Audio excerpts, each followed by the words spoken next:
and welcome to That's No Nova. My name is Nova. If this is your first time here, welcome. If you're a returning subscriber, hi, nice to see you. We have a tutorial. Today, I'm really happy and proud to present the Oro Rosa travel bag. This is by far one of the biggest bags I have ever made, but it's completely and utterly worth it. So I'm gonna show you some of the cool things. We have a closure that on this bag. Let me move the straps down.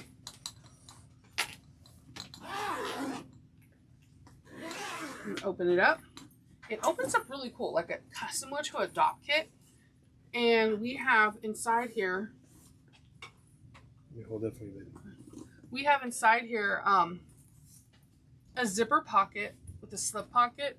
We have two slip pockets in here that is really good for your passport. A mesh pocket on this side if you want to put a water bottle or what have you. And I could something even cooler. Inside this bag, we have a shoe bag. And I'm going to unzip it on the other side too. I know it looks like just like a whole bunch of arms. This is a massive bag. So you can put your shoes, let me turn this around, from the back side of this, and you have that. This bag also has a really cool feature of a slip pocket if you're just going about your everyday, and a cell phone pocket. But if you are putting this on your trolley to get ready at the airport, you can just slide that bad boy in here and you're really good to go. This has so many features and so many cool things. This bag is massive. There's no way going around it. It's massive, and it's everything you want in a luggage bag. So that's what we're discussing today, and what we're going to do some tutorials on is this is a luggage bag. I'm going to give you some awesome reason why this bag is fun to make. One, making your own luggage bag, you get to do something that's really personal to you.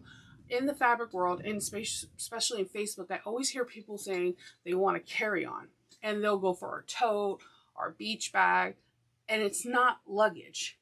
It's not a luggage bag. Alexis made a bag that is purely made for you to go on a plane, train, cross country, what have you. This also would make a good baby shower gift. If you have someone that's going to be having a baby, you have your mesh pockets in there to put bottles. You can add more pockets in there and customize it to be a really good baby bag. I was telling my husband, I think this is actually a good graduation gift to fill with goodies for someone that's about to go head off to college and they have their own first piece of luggage. It's really important to have little things like this. Also, I already have plans on what gifts I want to make this. So whoever you're making this for, whether it's yourself, whether it's a custom order to sell, or you're gifting it, this is a gift that's going to keep on giving, because we use luggage a lot more than we think. And to have something that's more customizable for yourself, like having elegant fabric on the outside and nerdy stuff on the inside, or having nerdy stuff on the inside and outside, whatever suits you. Like I was telling him that I think this would make a really good sports bag. Like I have one of my closest cousins to me is a huge Dallas Cowboy fan. So whether this was all blue leather or blue vinyl or blue cork or cotton canvas, and the inside was, you know, all Dallas Cowboy prints. Like it's something that it was unexpected. When she showed us the pattern, I totally freaked out. And when I got my pieces, yes, you're going to be cutting out a lot, but it's so worth it. This bag is unbelievable, and I'm excited for us to sew it. So how we're going to sew this is this. Oops, I'm just knocking things over. How we're going to sew this is we are going to break this bag down. In the book, she breaks down the bag pattern, like your not patterns, but like there's 8. I can't talk. I'm losing my words today. There's 8 pattern packs, and we're going to break them down to 2 packs of video. So that way, while you're doing this, you don't feel overwhelmed and you can do it slowly. And if you don't want to do it slowly and you want to do it fast, you can watch all the videos together. But there's a lot of information because each pack has their own thing. Like right now, we're going to do pack 1 and pack 2. Pack 1 is a strap and swivel hook and strap-ins, which are basically the carry-on part of the bag. And then pack 2 has a whole bunch of features. We're going to be doing handles, connectors, like your pocket front, your pocket backing, your luggage keeper, and putting your tag on and putting your zipper on. Then we're going to do pack 3 and 4 in a video, 5 and 6 in another video, and 7 and 8, and we're going to put the whole thing together. Now, another thing I want to address is that the designer of this pattern sews on a domestic machine. We have some people that sew on Janome HDs or regular domestic. We have, midline industrials, kind of like my Juki 5550, and people that have heavy duties, free arms, whatever. This bag pattern could be suitable for all of them. It depends on the materials you're using. If you're putting a walking foot on, using your hump jumper and things along the line, this is a perfect bag for every level. You just have to take your time. No matter if you feel like you're advanced, take your time on this bag. It is totally worth it. And once you get the first one done, then you might be doling out a lot of them. So let's start. One thing I want to address before I bring up my pack 1 is really look on page 10 and see the anatomy of the bag. You get to see where the handles are, the main panel, the front pockets, the straps, and what have you.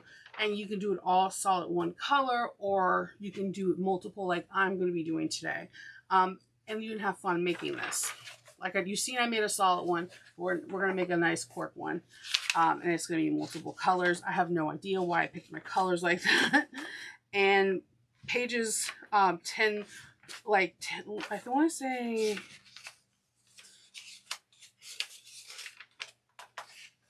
Pages 12 through 17 are crucial because it tells you where to put the interfacing on.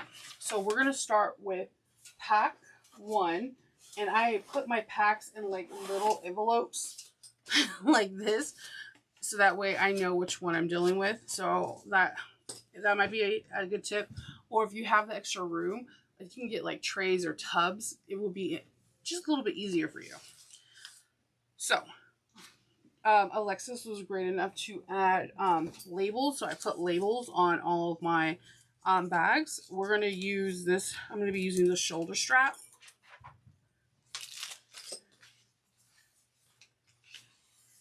And let's see.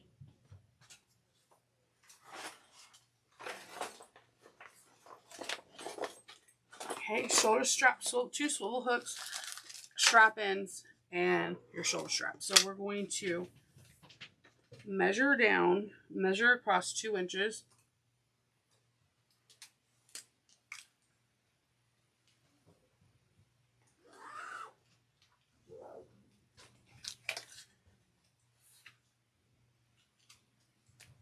I'm using a disappearing ink pen from Soline. This thing disappears really fast.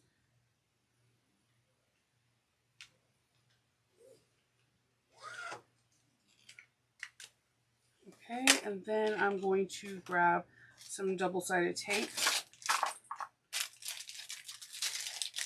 I'm going to open a new one. I couldn't find my 1/2 inch one, so I'm using Way Wax 3/4 of an inch. I like the smell of these things too. I know I shouldn't because it's glue. It's weird. It's very weird. There's nothing like feel much better than, you know, having a fresh tape that you just took out. And it smells good. I was that kid that probably ate paste in the kindergarten. Or at least smelled it all the time. No, I'm pretty sure I probably ate it. I'm okay with it. I'm okay. I think, because remember like the paste when you were doing arts and crafts? I'm dating myself, but they'll give you like a huge jug of glue, and then like you would make your Christmas projects that your parents were like, oh, that's so pretty. Why did she give me that? I was one of those kids that would stick my hand like right into the glue, and I'm pretty sure I ate glue, and I like to peel the skin, like the glue off your skin when it like solidifies.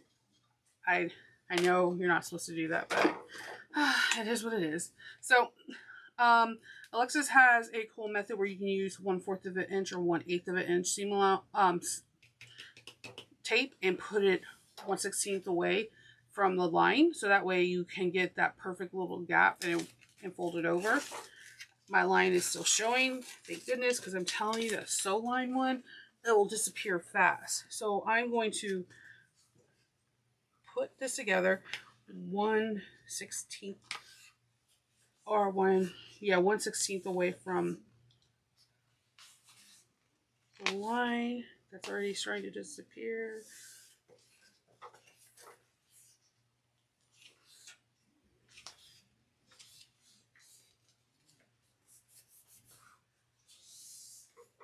And do this on this side. A small little gap will help you tremendously when you're folding this in half. You won't have that bulk in that one area that's really weird.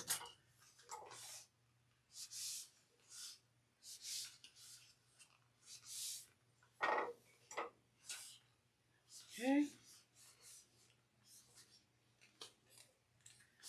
And then I'm going to just roll this out, because if you are doing it with cotton or canvas or a woven material, you could just use your iron and flatten it out. And then I'm going to fold over on each other. Fold over, and you can, if you want to, you can pop a couple clips. I have a tendency when I sew to make sure I'm shifting it so it's evenly it's like even, and it doesn't like pull to one side and I'm missing stitches. It's a weird method. You could put even a strip of double-sided tape down the middle of this because you're not sewing on it, like, and just close it over too. I'm using brown, chocolate brown, 72 Saba Amman thread, and I wanted it a little bit contrasting, but not too much, because I have two other colors that are going to go into this bag.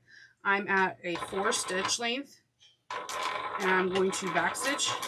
And I'm going to sew 1/8 of an inch, 1/8 of an inch down, if my machine wants to let me. I'm telling you, me and machines this weekend are not copacetic at all. Let's see.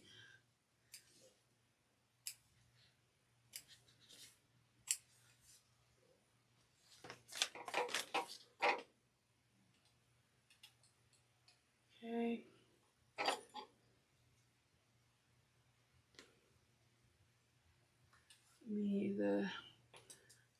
The needle is like shifting a little too much to the left. It needs to be more centered.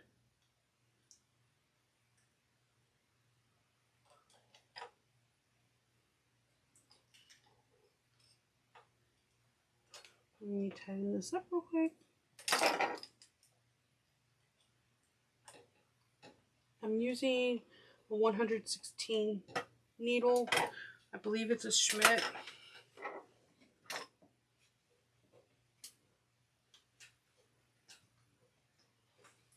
Okay.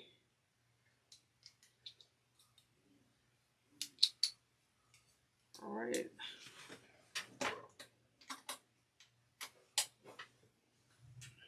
We'll see everything working hopefully now.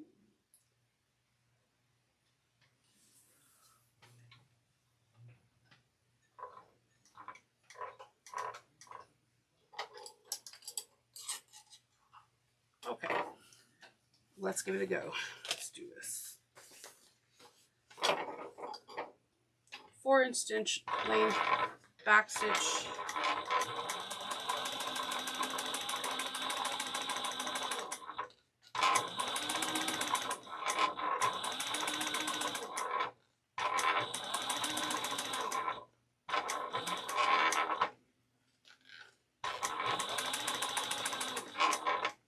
I'm following the edge of my presser foot.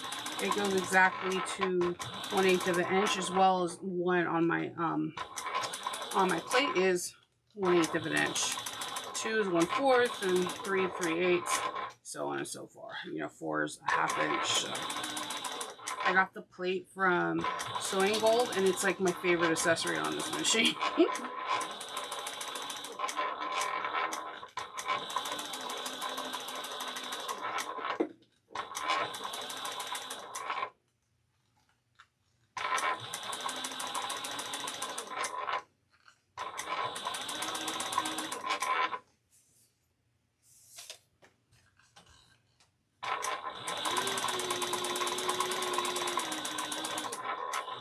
I'm gonna stitch down the other side. Gonna hop over a few stitches. Get to the one.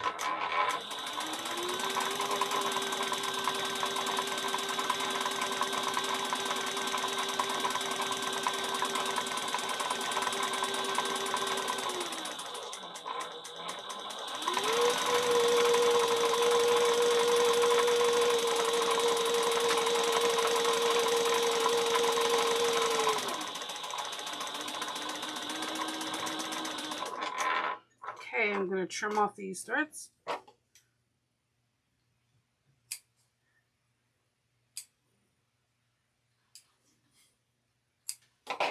Okay. Then we're going to get our chalk pen, and we are going to fold the straps over by 2 inches with a clasp. This is meant to be a shoulder strap. If you want to make it adjustable, you can just make it whatever length you want and add adjustable strap like you do as you normally do. But because this is more like, oh, it's a carry-on bag or a baby bag, it's, you know, shoulder straps. So I'm going to feed this, and I'm going to make sure it's 2 inches. Don't you hate it? Well, not hate it. Isn't it weird when you when you fold it over and it's the exact measurement that it's supposed to be? Like, you're like, wow, magic. So I'm gonna fold this over and make sure this is 2 inches. This one is off by 1/8 of an inch. Okay. So there are measurements on here that we need to make to. So we're going to make a rivet hole.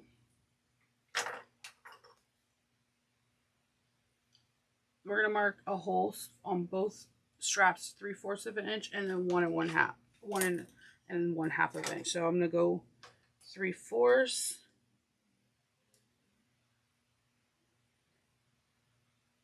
and 1 1/2.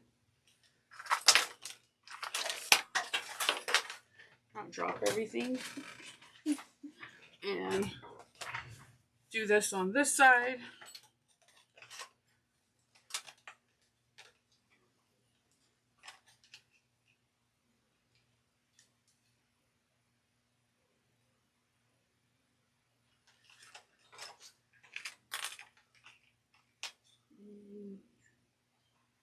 Three fourths, 1 1/2. Okay. I'm going to grab my hole puncher, and I'm going to punch holes.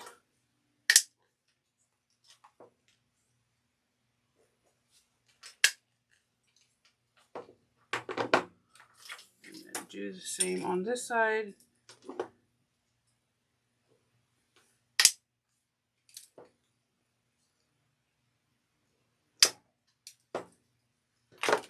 Okay. And let's see. Are the antique rivets over there?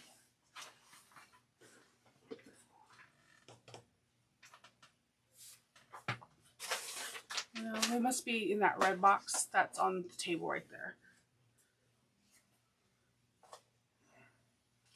Yes, thank you. So I'm getting my antique medium rivets. feeding the male portion in, and then I'm going to put the female portion.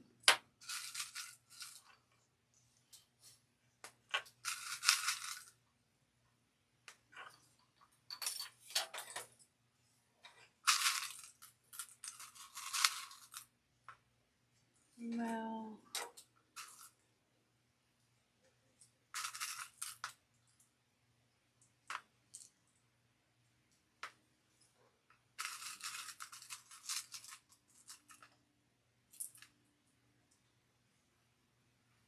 Okay. We're going to set them. I got my Rivet press from Mikas and Margot on Etsy. They're a little mom and pop shop. And they're just really nice. They have really good customer service. They ship incredibly fast. They have really unique dies for the two. Like I just got the spike one not too long ago, and I really want to put those on the bag. And let's see. Then we're going to put the strap ends. There's like some hardware delays because of everything that's going on. I'm going to put these little bookends on here. What I normally like to do is I cut a little at a diagonal for this, at an angle. And then I'll put the strap ends like that.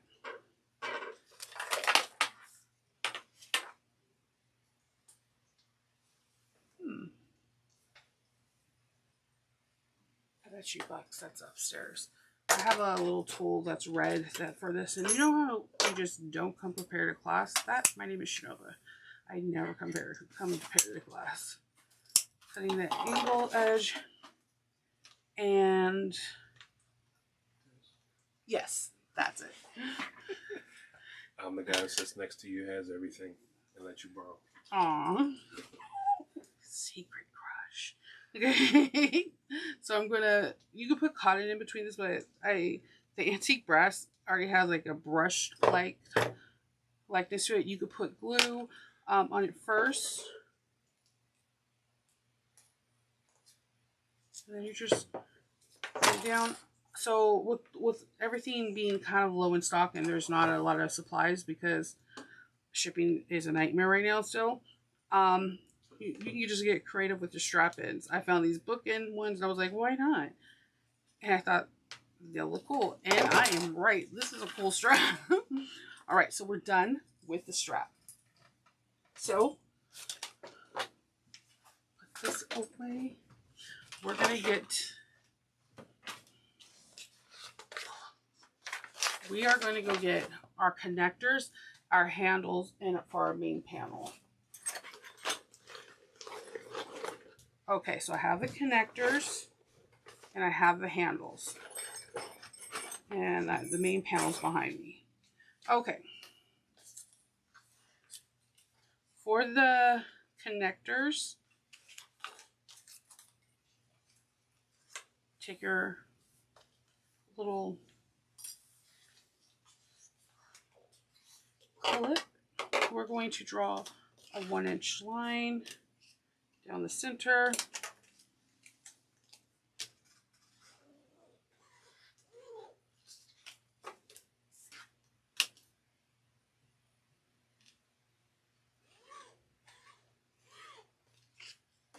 And we're going to put tape down the center.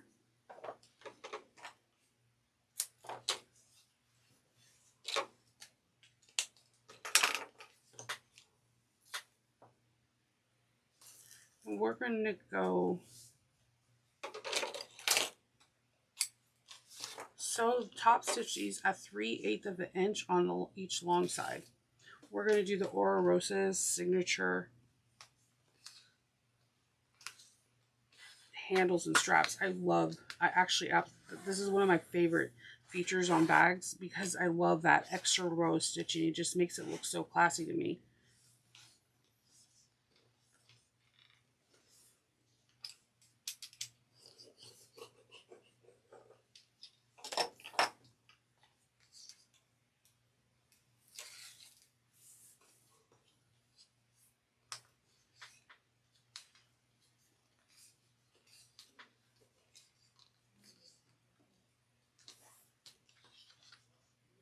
And we're just folding these.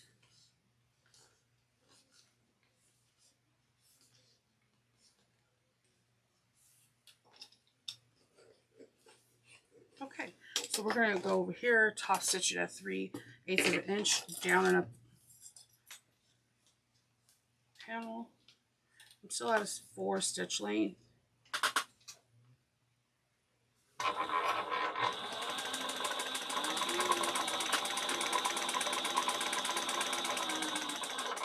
And I'm just going to chain stitch up. That's when you put your other piece of fabric right coincides with it. So if you, one, you're not pulling out multiple threads, you're saving thread. Two, it just makes your job a little bit easier. Then I'm going to pivot, go over a few inches, and then do 3/8 of an inch on the other side.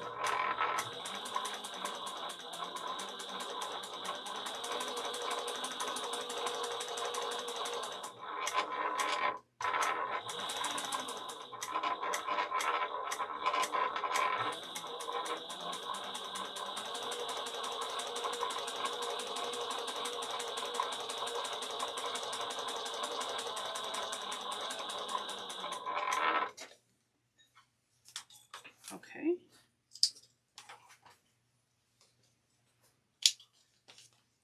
So then we're going to put our triangle D-ring, whatever you are using for your straps. I'm using rectangles, the rectangles, and we are going to fold over 1 by 1.5 inches. Okay. Try and find a little double-sided tape so when I fold it over, it will stick to itself.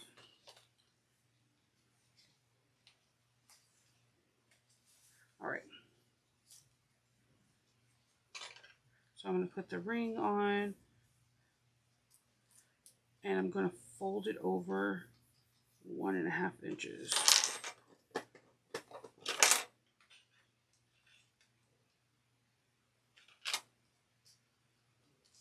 Okay. And then I'm going to do a strip of tape from down here from the connector so we can put it on the bag. That's the only thing I don't like about double-sided tape is that it collects all the loose threads that you were trying to get rid of. You're like, man, just not do that. Do the same thing on this side.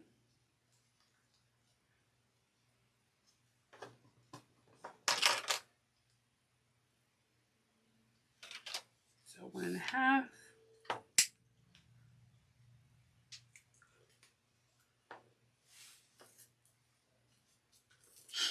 Okay. Okay, so we have these all set to go. And we're going to put them aside, and we are going to do our handles.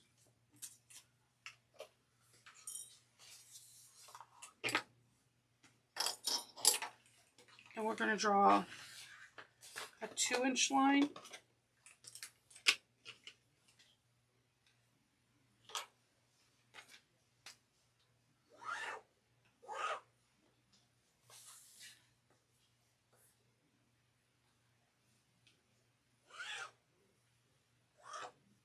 And grab some double-sided tape.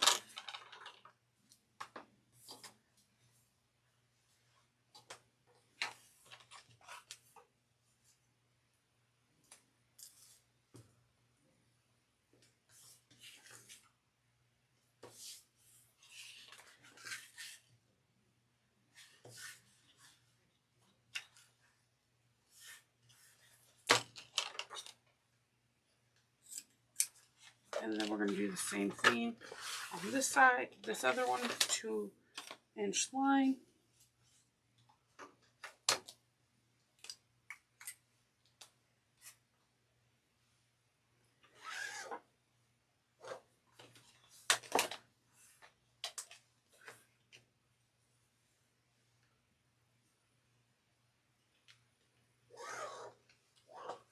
Okay. Double-sided tape.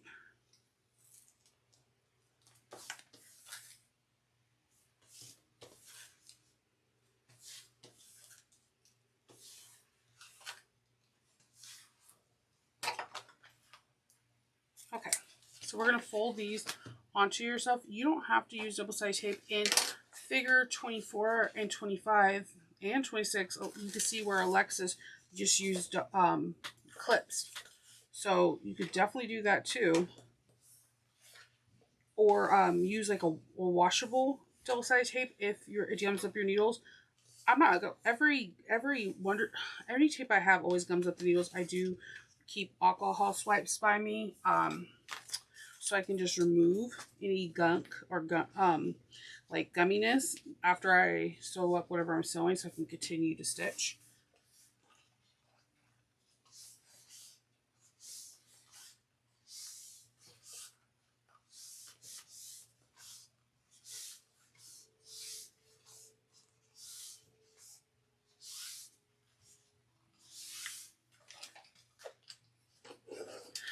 I love her little quotes of the pattern, like, don't you love getting your handles and straps done and out of the way? The answer is no. If you sew with me, you will know that I've postponed doing straps and handles until I absolutely have to, because I feel like for those, like, my stitches have to be immaculate because they're very visible. So I know it's better because you have a fresh bobbin and you're ready to go, and you're not playing bobbin chicken. But I don't know, I feel like that's the end of the bag for me, and it feels like somewhat, yes, I'm done. So when I do it this way, it feels backwards. Incredibly backwards. I am using this beautiful orange cork that I purchased from my handmade space, and I'm absolutely loving it. I wanted this bag to be like kind of fallish because that's one of my favorite seasons, and this bag is going to be for me. I'm going to bring it to Sew Magical. So if you're going to Sew Magical Expo in November, then you'll get to see this bag in person. And I'm really excited about it. I'm excited to meet all the people I talked to on Facebook in person. It's been just so long. You need a little sewing reprieve. And last year's looked like it was so much fun. And I was like, oh man, I wish I would have known about it. Okay, so we're going to do the same thing. We're going to fold these in half, but we're going to sew them at 3/8 of an inch on both sides. I always start with the opening so I can control if anything shifts.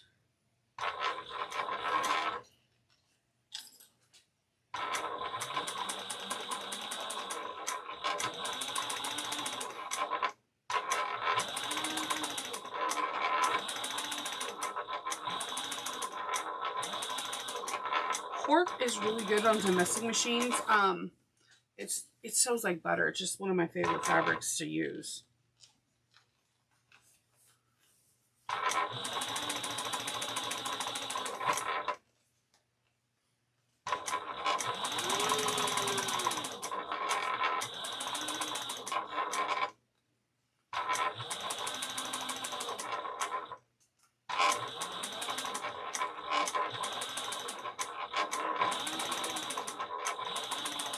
Take your time.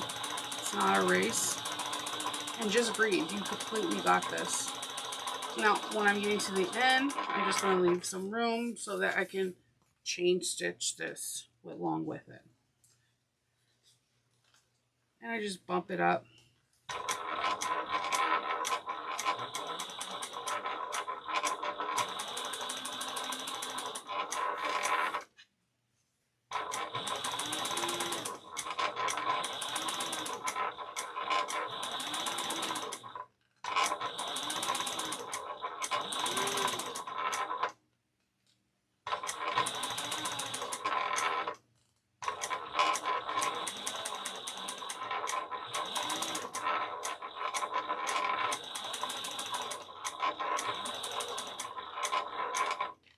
after this part, we're gonna like do some measurements. They're the classic Oro Rosa handle measurements. Like, again, this is my favorite handle style.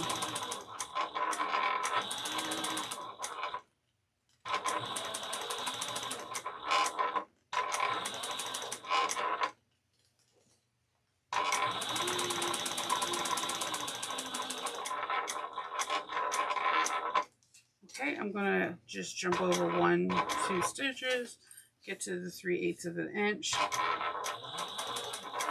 and I pretty much let it fly. Keep your eye on the number.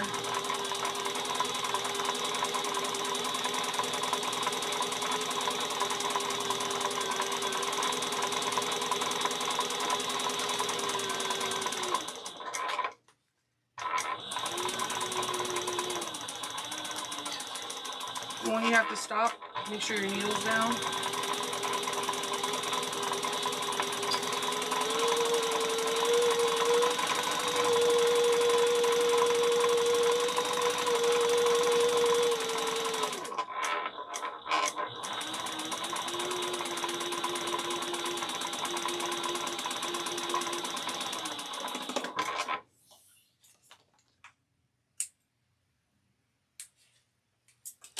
Okay, so we have our 2 beautiful straps. And now we're going to the next part. So on page 21, we have very specific measurements on what we need to measure front and back of this pattern. Now you can use a chalk pen if it works good for you, then by all means, or you use a silver pen, whatever works for you.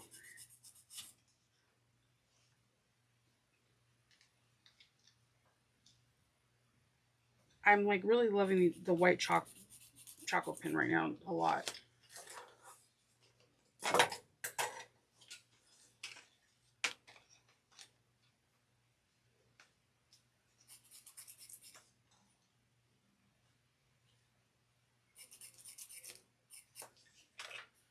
Then on the back, I like to measure where we're supposed to put the DST, so that way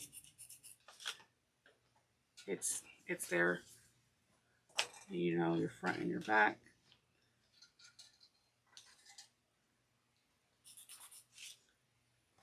So I'm going to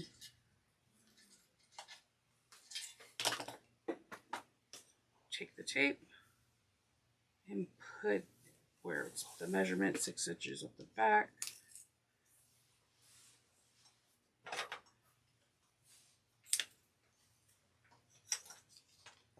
And notice that the DST is right in the middle, so your needle won't hit it. It just helps keep it secure.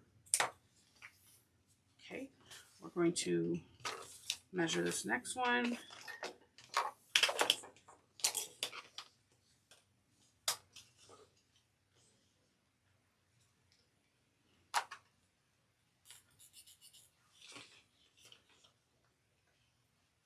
And let's do one more time on this side. I love these little Westcott rulers. They have like, the grids help me out so much.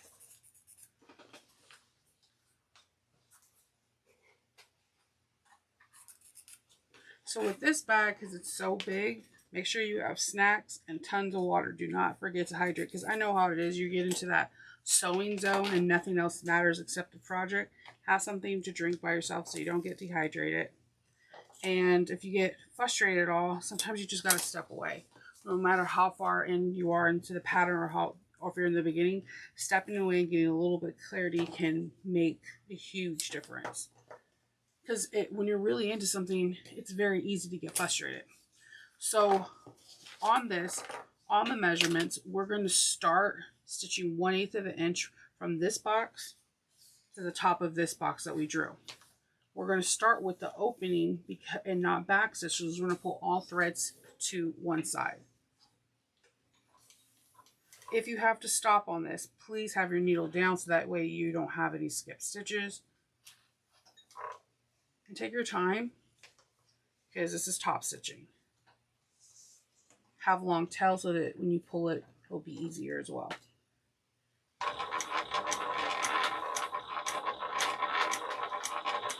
This is 1/8 of an inch.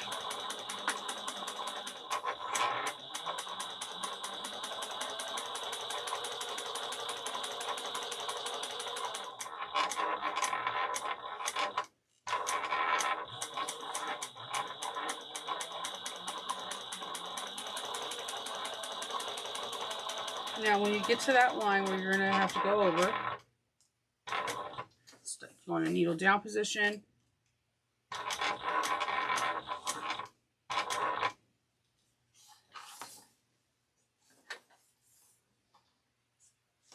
I think we need to do one more stitch.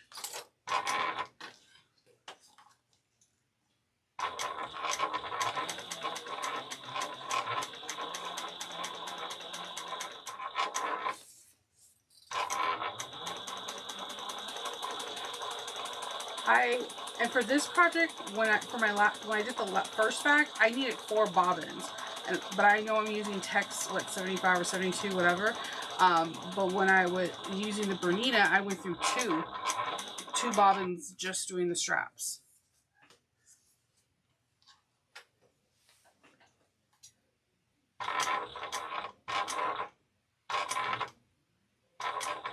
Okay, and then I'm going to go into this first, and then I'm going to pull long tails, and I am going to pull the strings into the center. So you're going to have to like open this up just a little bit. Don't pull where you're ripping. You're just trying to pull.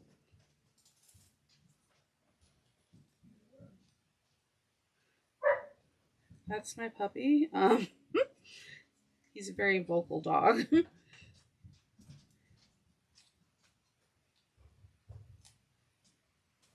I'm just trying to take the threads and pull them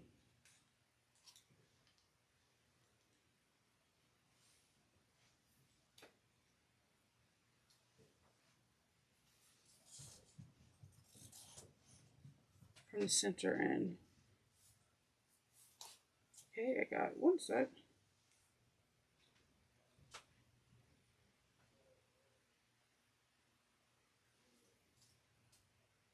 This could be time consuming, but it looks so good, I promise. And if I sound congested, I'm so sorry. I've had a sinus infection and it's just literally getting the best of me. So see how all the threads are now pulled into the center? We're going to tie them off and snip them. I tie like 3 good knots. When I can tie on camera, possibly. And I give it a nice pull.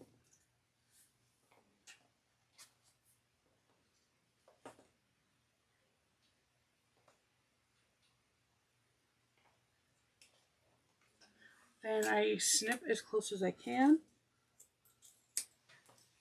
And then I use a thread. This is when I do use a thread zap. Because I want to cauterize, I guess. I want to milk the thread so that way it doesn't poke out. So we're done with one strap, and let's just make this a second one. As the first one falls to the floor, it'll be fine. Alright, so longer tails, so we're going to pull them out. We're going to start here. And we're going to go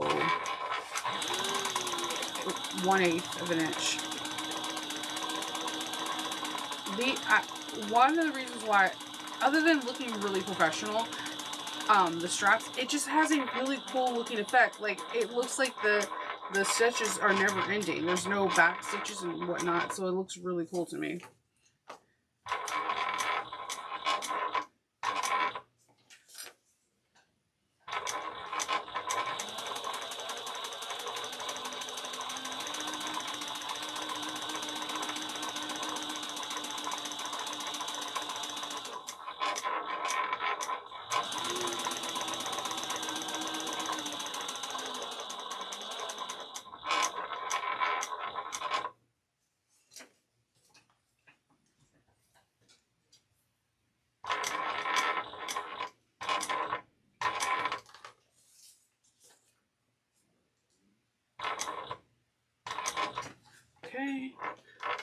threads. Okay, so then we're just going to open this area up, and you're going to pull the threads at the loops and from the inside from the threads you see hanging on the outside. You're going to just pull it to the center. I'm using like a doll, like when they one of these needles that they use when you're making dolls. It's pretty cool. Oops, don't break, don't poke everything.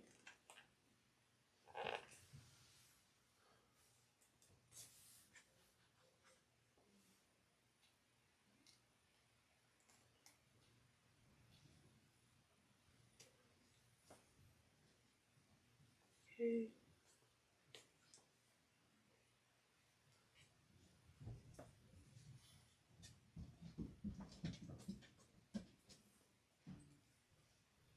I'm just going to,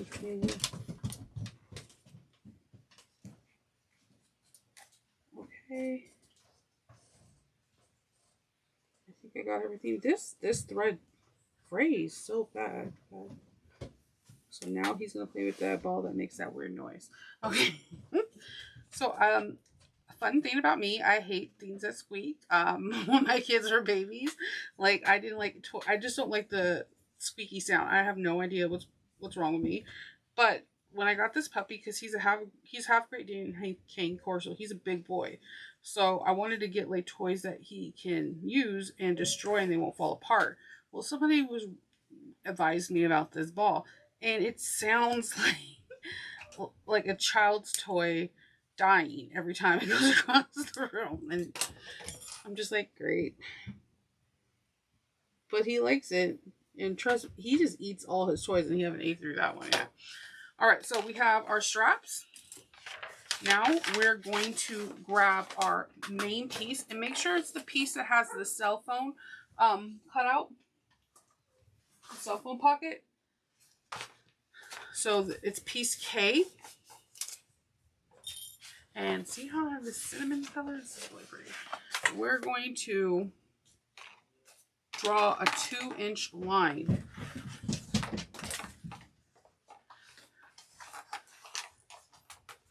on the bottom.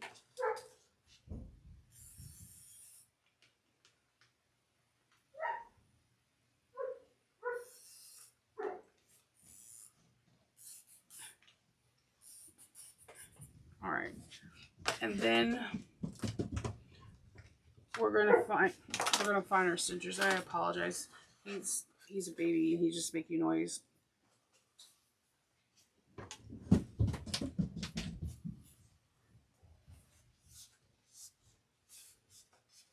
And I like to find make a center on like the bottom, everything, so that way it's easier to find. And this is a chalk pencil, so it will just wipe off. So I'm just going to connect my lines, and that way you can see it better too. I'm going to have the line in the center. It's 2 inches up, and she asks you to use a 6-inch ruler. That's crazy. I remember having one. Hold on. 6-inch ruler wide. I could just want to have one over here.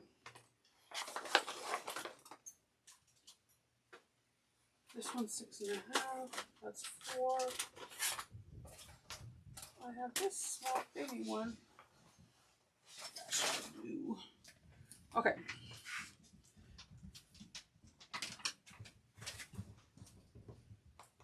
All right, so we're going to take our strap ends, because this needs to be 6 inches apart, and we're going to position them 6 inches with a 6-inch ruler. And if my DST actually wants to stay, I'm going to make sure it's centered.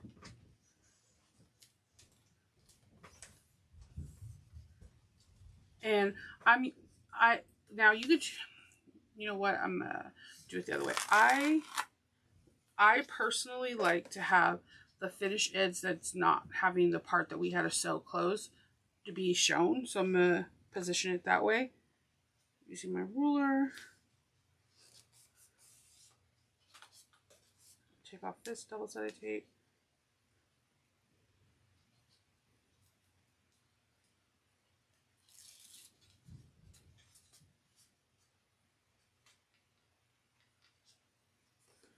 And that's a good thing. Like, I have an actual bigger 6 foot. You don't fit on this table. I have a bigger 6-inch one, but like whenever I'm doing a project, something magically just automatically disappears. So this is exactly 6 inches apart, 2 inches above. I found the center. I'm using the 3 as my center, and that way we're going to be able to mark these. What we're going to do is we're going to sew up this to that 6.5 inch line, go down and sew down. You can bar tack over here too if you wish, and we're going to do the same thing on this side, and we should be good to go.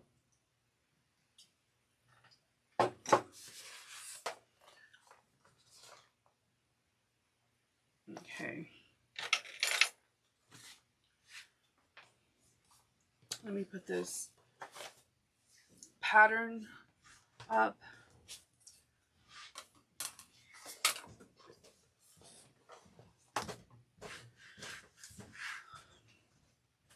Okay, so now we just need to sew each one of these down.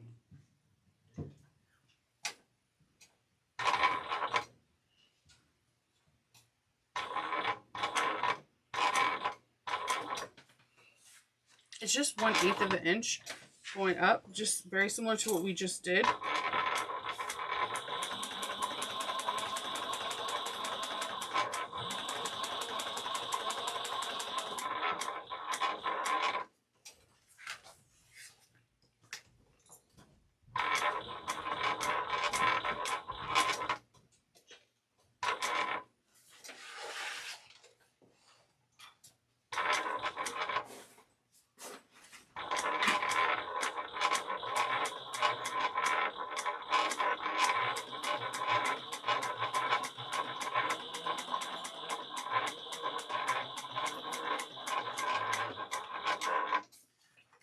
So we have one. Uh-oh, that was a honey pot. Yeah. Yeah. Thank you.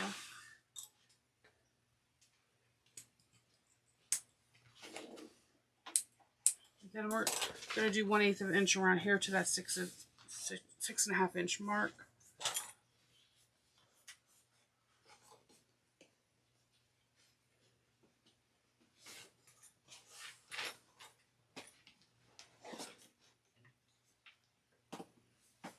Make sure you hold your towel so they don't get sucked in. I'm just going to roll this while I do this.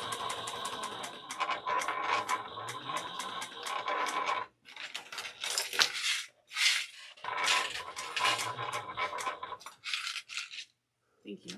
You're welcome.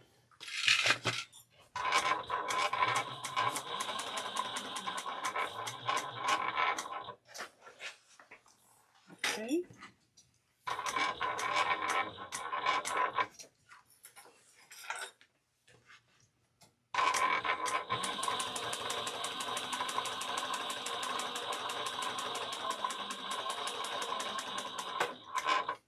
Okay.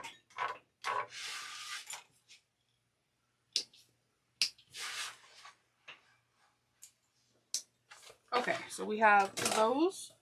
We have our straps down on this. And we are going to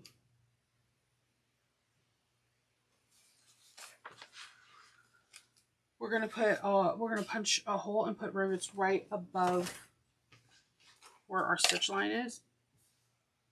So just draw a little hole.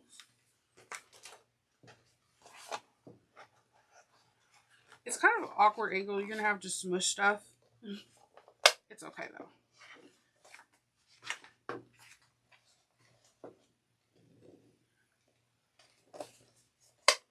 Okay.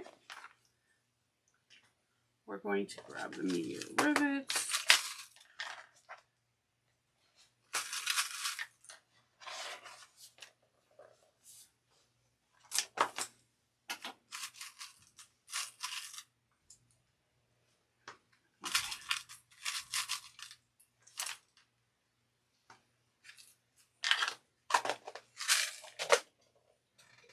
going to set our rivets.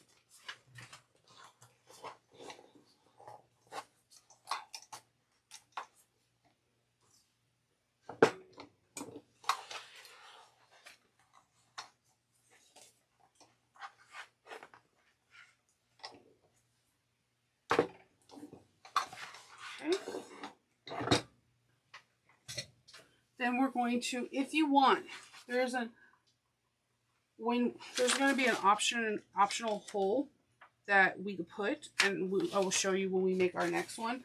And I did it. I like to have two. I like the look of the two rivets and just that extra security.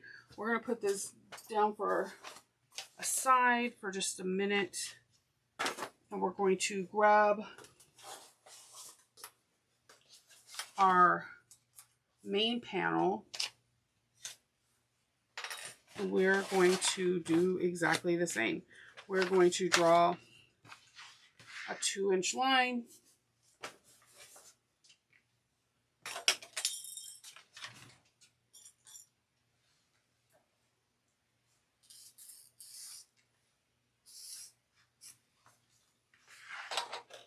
We're going to find our centers.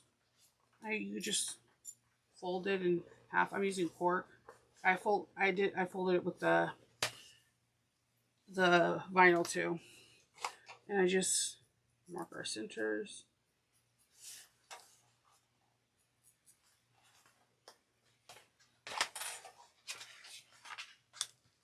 And I'm just, for privacy's sake, I'm just going to draw that. I'm going to grab our 6-inch ruler.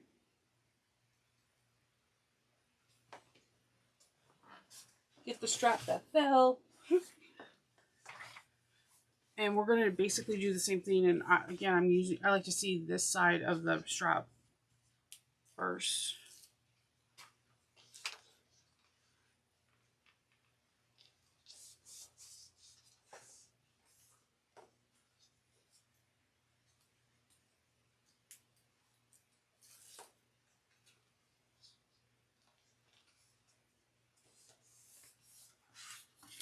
Let's see.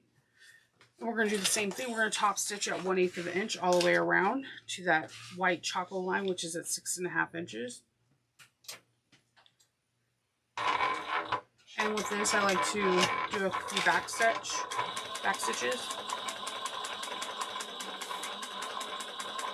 You already can see how the shape of this bag is going to turn out, and it's just going to be really cool. I like these colors together.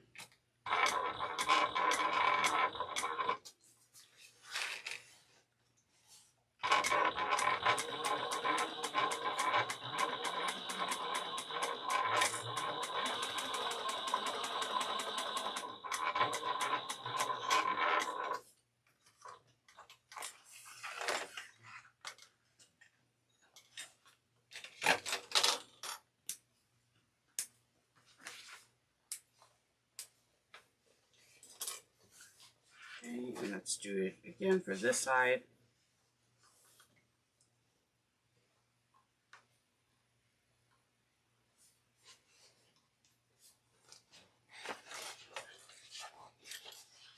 Roll this out of the way, back stitch.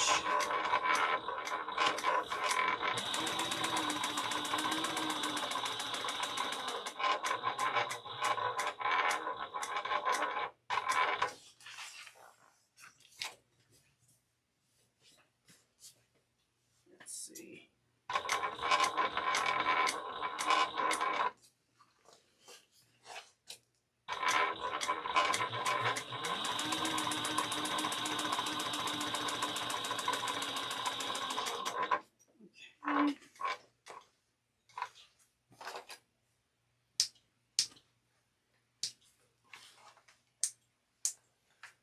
Okay, and then we're going to make that mark like we did with the other one, right above our stitch line.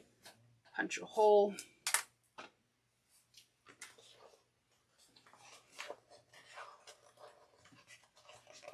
Pack 2 has a lot of stuff in it. You can like take that one daily, but I like break it down even more. It's the pack that has the most. I personally feel. And it's the path that is important because these stitches are going to be seen. They're the weight that you're putting on the bag. It's how you carry the bag. So really take your time and have fun with it. That's the most important part, having fun with it.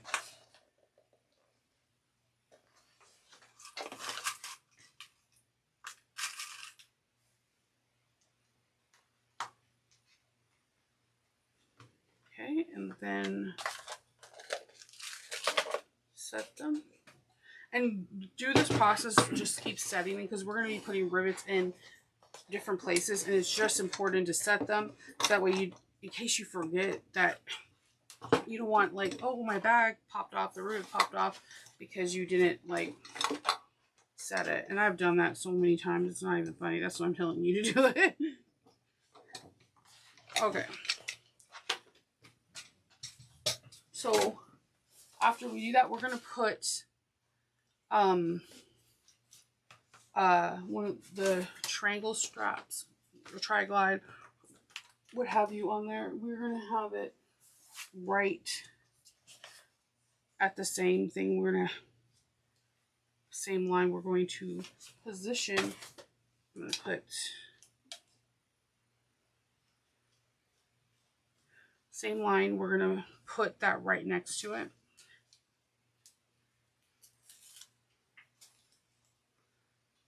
Put this connector strap.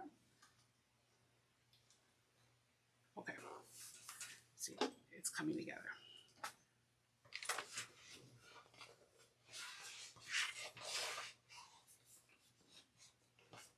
And we're going to put it on the other one, and then we're going to get to some pockets.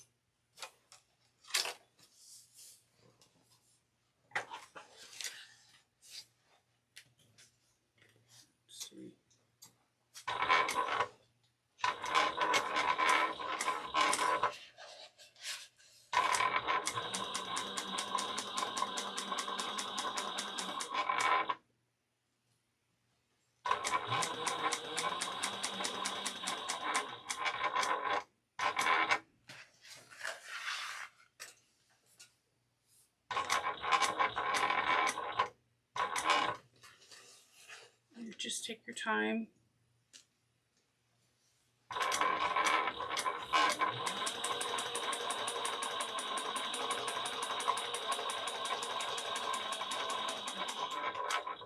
Okay. And we're going to put a rivet in this.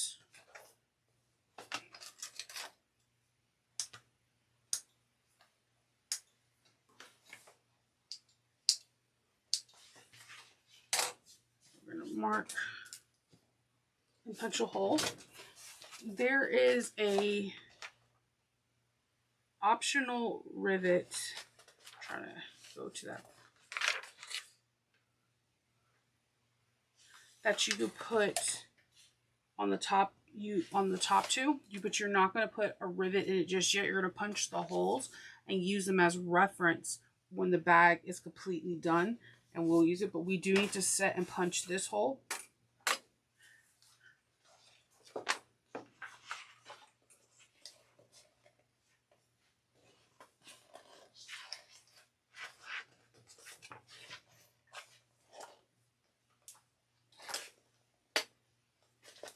And I'm just going to punch the holes, but we're not putting rivets on the top part.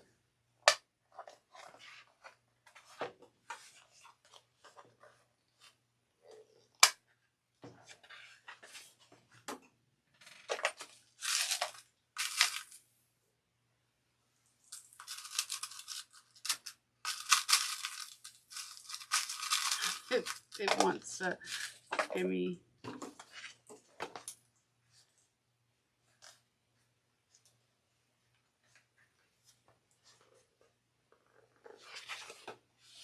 We're just going to set this rivet.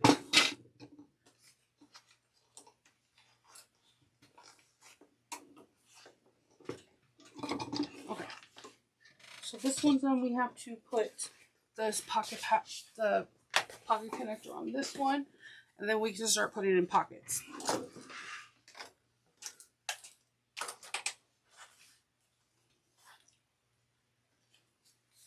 the DSD tape off.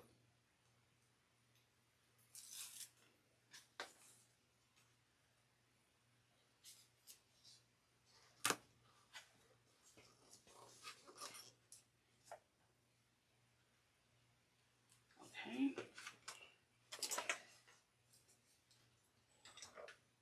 Just gonna draw the holes.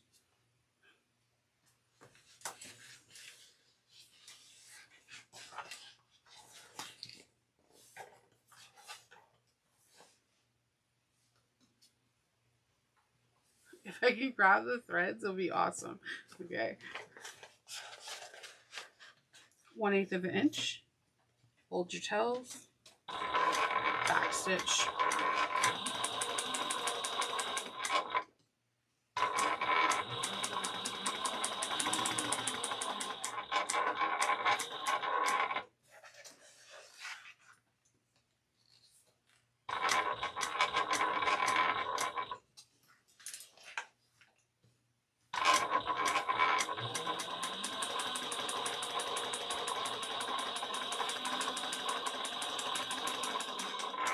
Okay.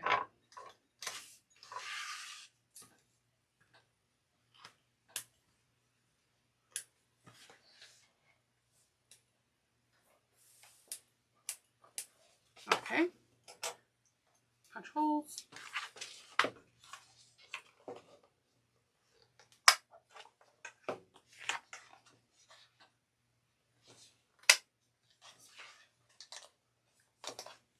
And the hole punches again are just going right on top above the stitch line that does the box. So it's the same thing for here above the stitch line.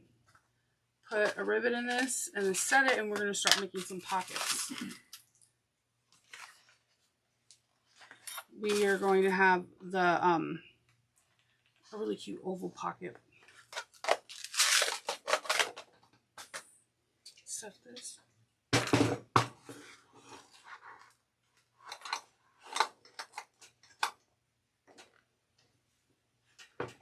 Okay. So let me grab that. All right. So we're going to grab main pocket, and this is my main pocket. I wanted something bright and kind of fun. And also, this is the place where you will put your name tag.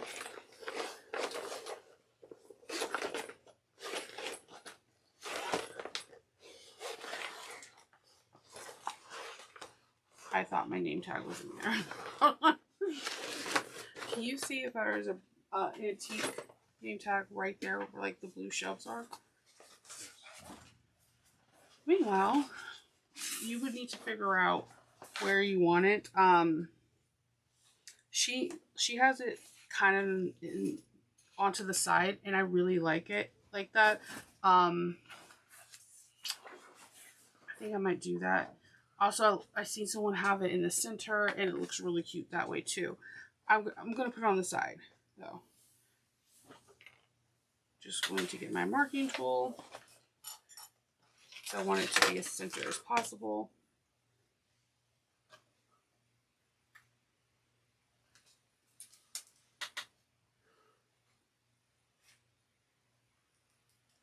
Have fun putting your name tags, the sew-in, however, because they don't have to be perfectly centered at the very top. They could be however you want them. If you want them perfectly centered at the top, go for it. If you want to go outside the box, go for it. It's fun. So I poked my little holes, making sure it's the right side. I've put my name tag in where it was not the right side, and it was super embarrassing. And I was like, oh, I meant to do it like that, but I really didn't. I was like, really though? Did you really? So we're going to put the pockets right sides together, and we're going to sew 3/8 of an inch. I'm using this really bright sunflower color waterproof canvas throughout the bag. I liked it because it was really bright. make sure you back stitch at the beginning and end of this. And I'm just following the 3 8/3 of an inch guide on here. You can clip them together.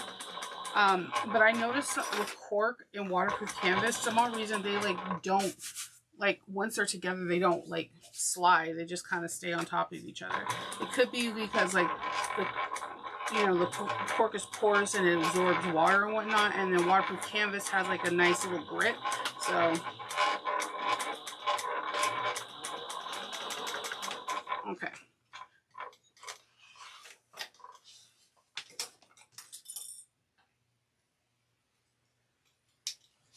Okay, so in this curve, we're going to do some snips. So that way it lays flat. If you make garments and you do like a boat neckline or whatever, I find cutting little triangles works really well. Or you can use pinking shears. That's another option. You can go around and just pink it. Especially because it's not that thick. The material's not that thick. So you can just go around here and not cut in the stitch line.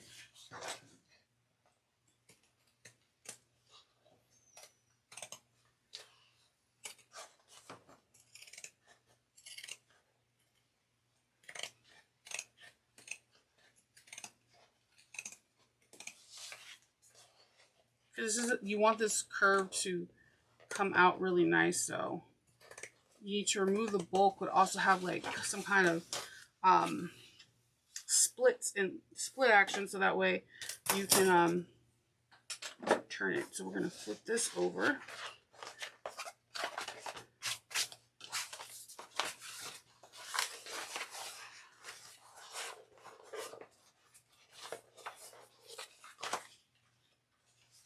And this is when I start clipping it. I try to make sure the lining, I like to tug on the lining and put a couple clips just on the bottom, so that way the lining doesn't want to shift up.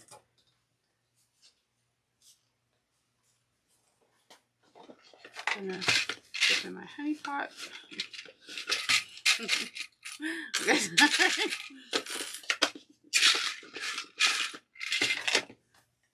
Okay. Do the same thing, just clip.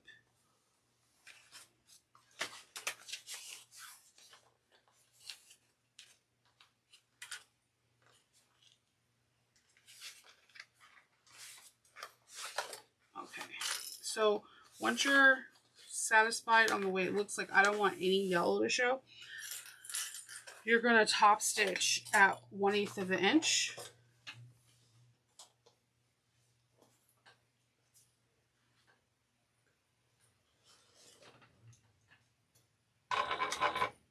And then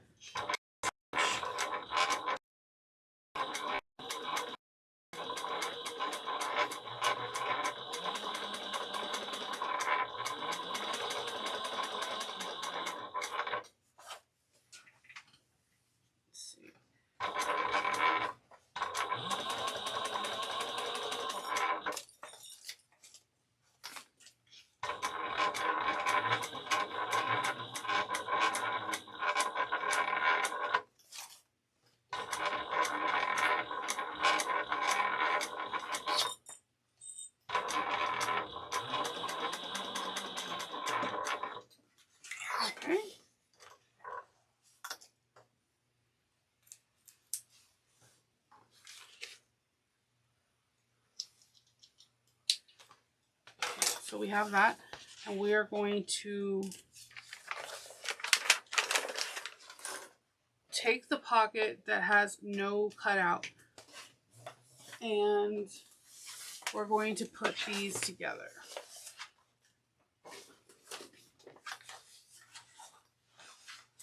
Aren't these colors really cool together? It's like, yeah. So I'm going to clip, making sure everything matches up.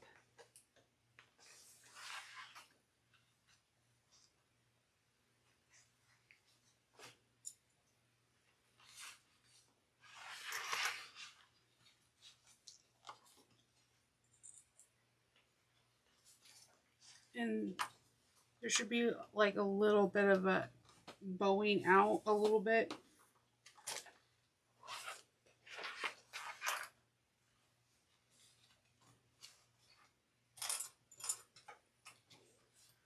Okay. All right, we're going to base this down at 1/8 of an inch around.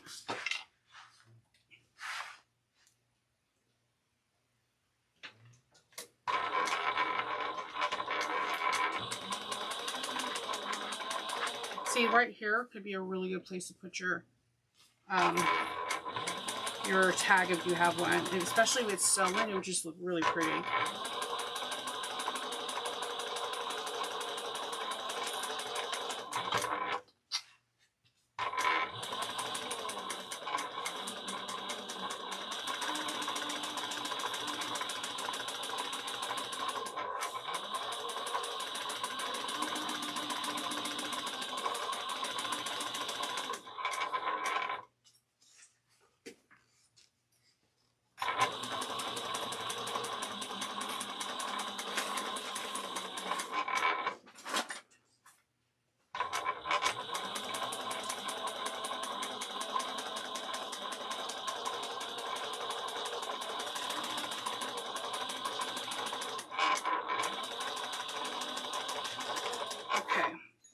And then what I'm going to do is, see how I have like a little extra hangage? It's cool. I'm just going to flip this back to its right side and just trim off that extra yellow so that's not going to, because this bag winds up getting binded. So I just don't want to have that there as extra material. It just makes it easier. Okay, trim threads. And that is this pocket. Super cute, right? We're going to get now to the second pocket. We're almost done with packet number 2. So for the second pocket, we're going to be making a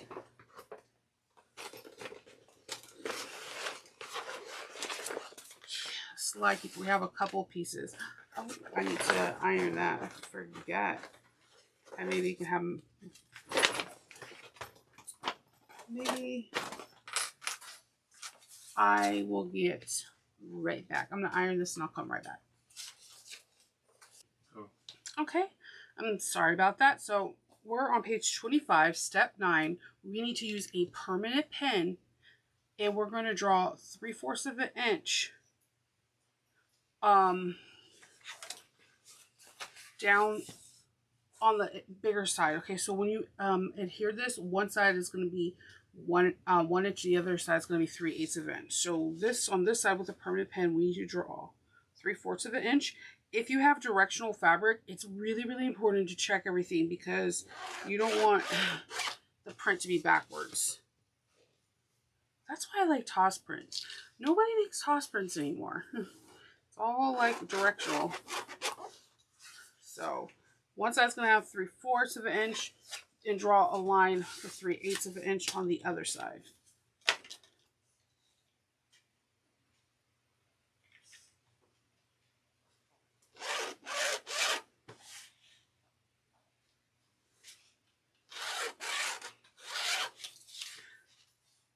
Okay. Put this right here. Okay, so put the luggage keepers right side up on the table. And on one side of the raw edge, you're going to draw, not draw, you're going to put one side, clip one side of a 19-inch zipper on there, on your, and we're going to do it on the one that we drew, the 3/4 of an inch.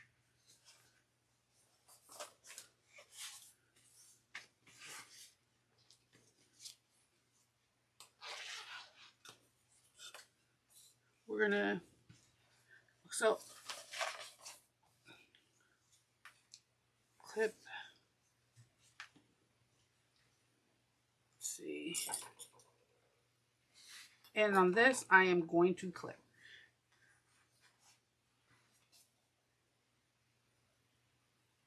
So we're going to make sure the zipper is raw edge up, right side up, raw edge, and we're going to connect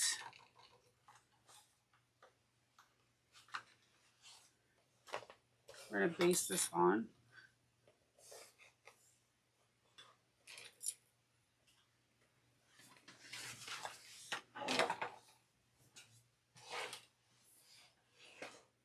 So I'm just going to baste it on at 1/8 of an inch.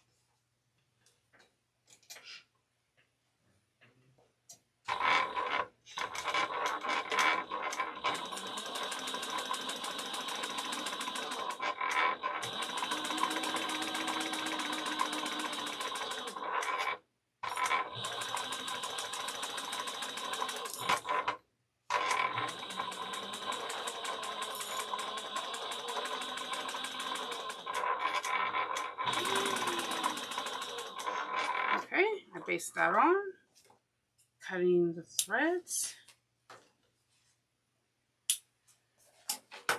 Okay, now turn the piece 180 and clip your luggage keeper exteriors with the lining.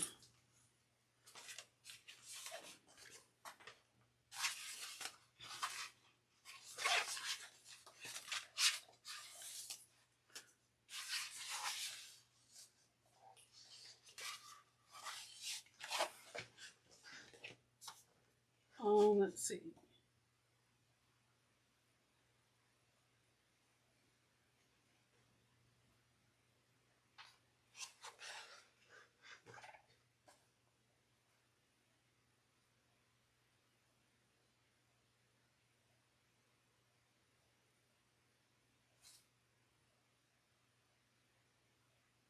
Okay, so I did this wrong. I guess we were supposed to do the zipper on the 3/8 of an inch, because we're going to, it was like a weird moment of silence. We're going to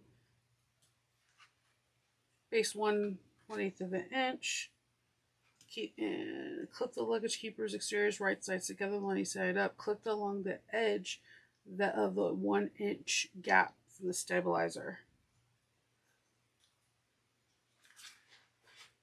So this needs to be on the 3/8. Be very careful because zipper tape will fray.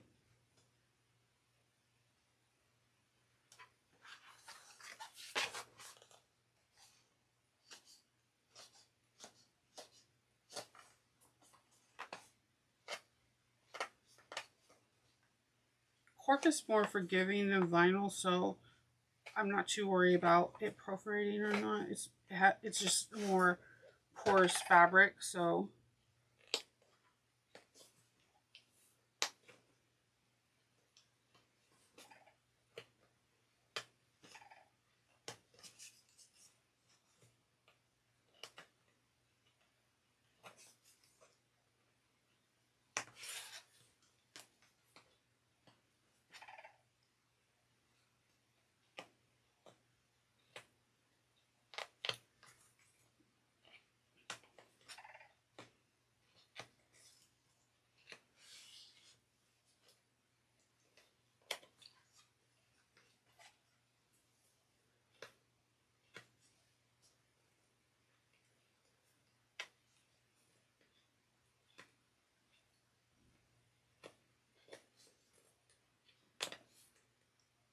and we're almost there.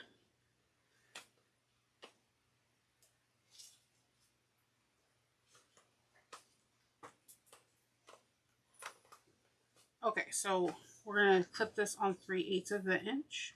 Not clip. We're gonna put it on the 3/8 of an inch line one that we marked.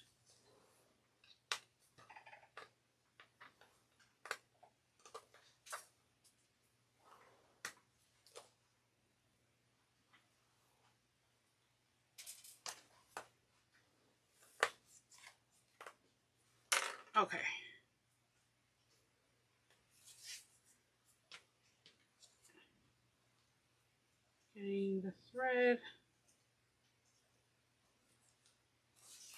So we're going to the 3/8 of an inch side, and we're going to base this 19-inch zipper. Right sides up, raw sides align at 1/8 of an inch.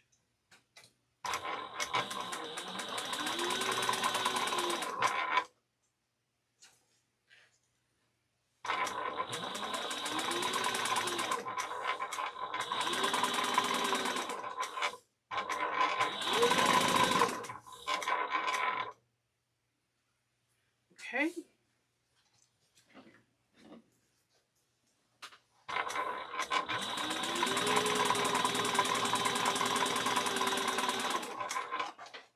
Okay, then we're going to base the lining. I'm sorry, you're going to put linings right side together on the 1-inch side. We're going to clip that. That's okay, I don't need that right now.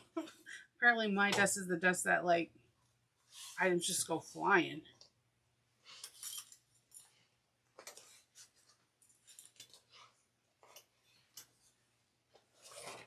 Okay. So right sides together at 1/8 of an inch. Let's see. Inch. Wait, hold on.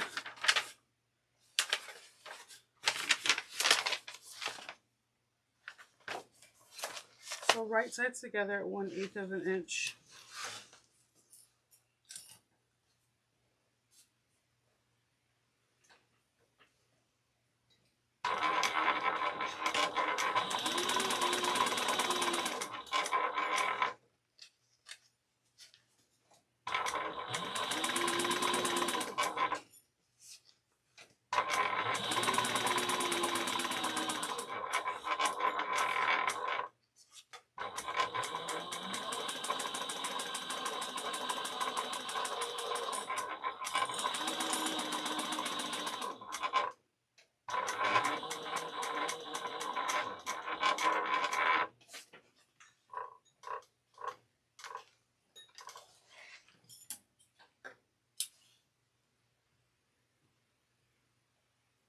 Okay. We are going to put double-sided tape in a few places right now. We're with this laying out flat, we're going to put double-sided tape on this side of the line.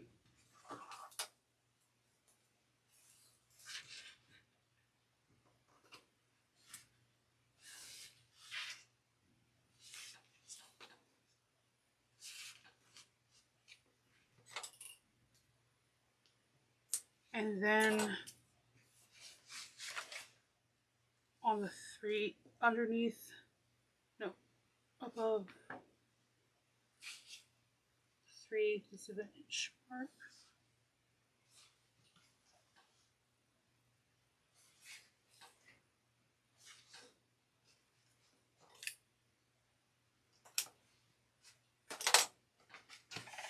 Just press your finger down and make sure that double-sided tape is really on there. Okay. We are going to remove, we're going to basically fold this on itself and this on there. So I'll show you this.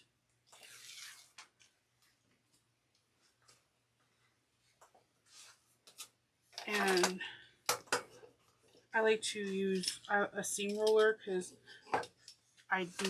you could press this with an iron because I think zipper tape actually looks better when it's pressed. It gives it like a really nice crisp finish. But if you're using materials like vinyl, you don't want to risk it getting melted, then seam roller is the place.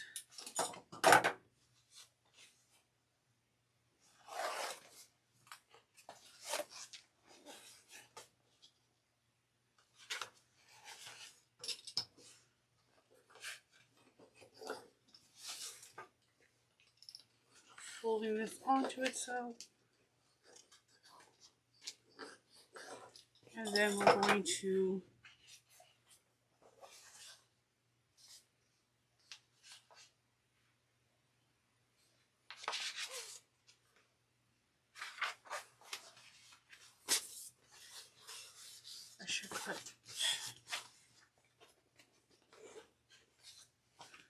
remove the paper, put the DST.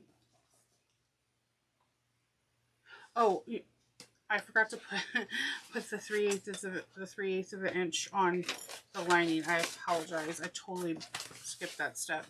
It happens when you get excited. But figuring out your mistakes ahead of time saves you a lot of problem in the long run. So 3/8 of an inch.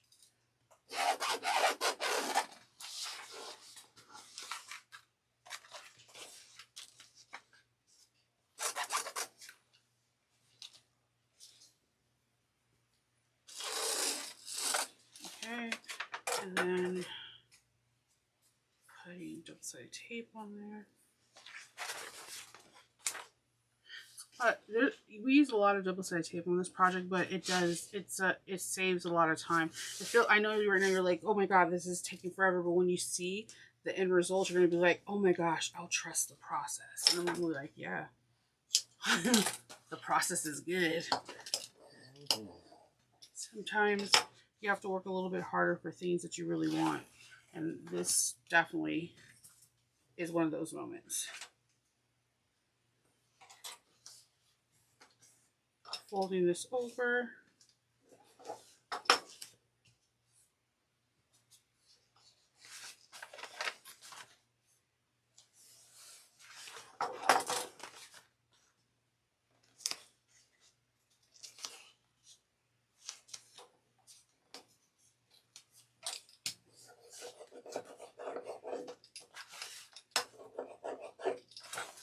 I'm just using the seam roller to get a crisper edge.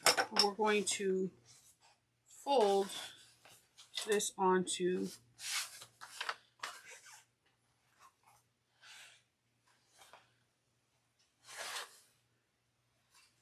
the zipper.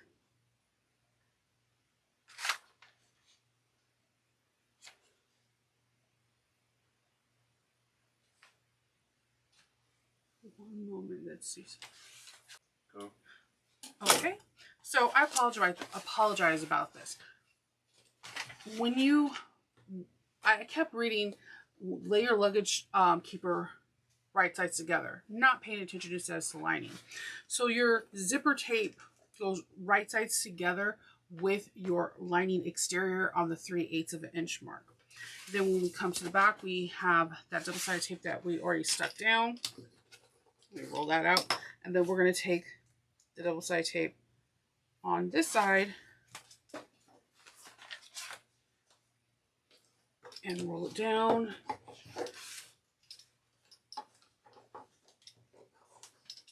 And remove threads from taking out zipper as you go.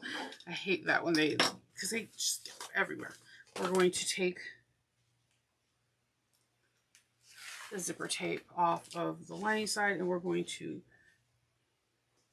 put the tape up. Just roll it as you go. You can use your finger if you don't have a roller. I got this one from Amman. I also have a metal one that is my favorite that I got from Amazon, but it's like really heavy. Then when this comes together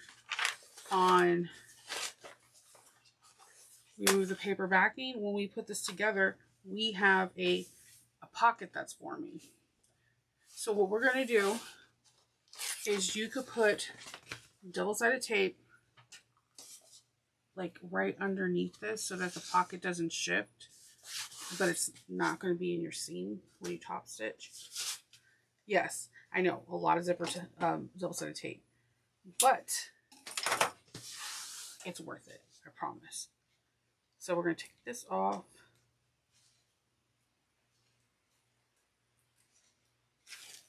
The lining piece, we're going to lay it on top of the zipper. And this is like when we install zipper pockets, you can move it around, shift it so that you know that the space between the teeth and the tape are even.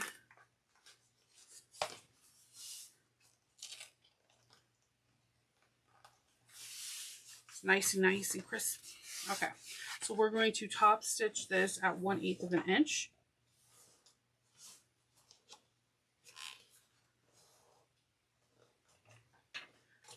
back stitch if you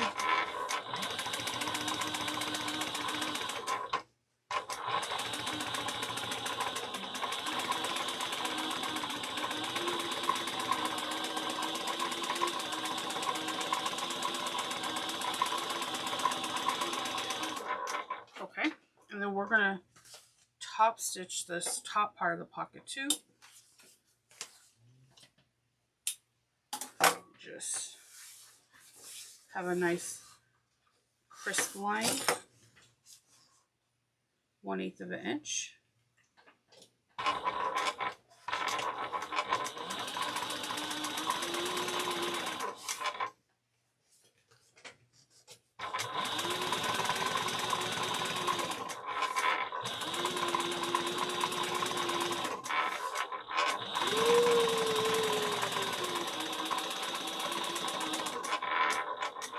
Okay, we have our luggage side keeper. This is this pocket.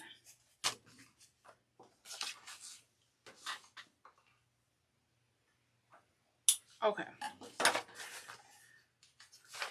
We are going to now take the pocket, the pocket that has the cell phone,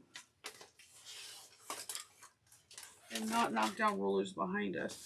We're going to draw a line at 1.5 inches on the bottom.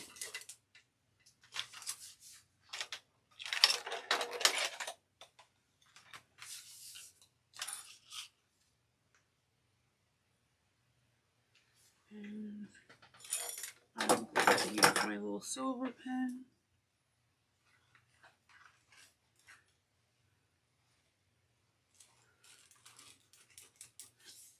Nope, that didn't even work. So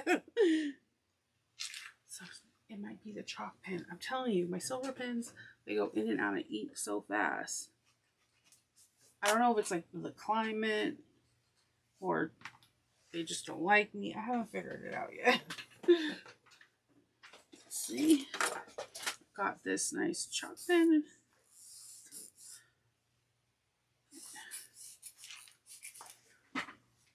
Okay. So we're going to then take the other zipper that we had, the other side of the 19-inch zipper, and face it, our zipper teeth down. So this is the right side. The right side is going to go on the bottom. Now, there's a couple things you can do. You can definitely put some double-sided tape on this. It will make your life a whole lot easier and you'll know it won't shift. Or you can hold it in place if you're using vinyl, leather. You can pin it if you're using cotton. It's an unusual place and it needs to be stitched pretty well. All right. So we're going to rub that.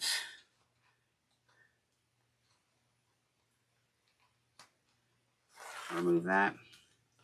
We're going to take our zipper tape and we can let it hang over. Just line it up with this 1.5 inch mark.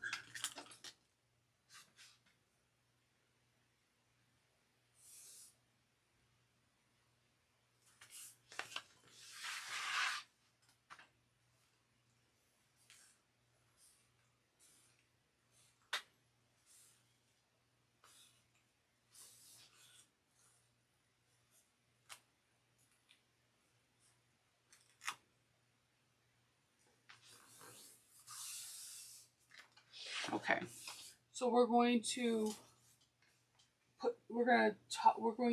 do this at top stitch at 1/4 of an inch.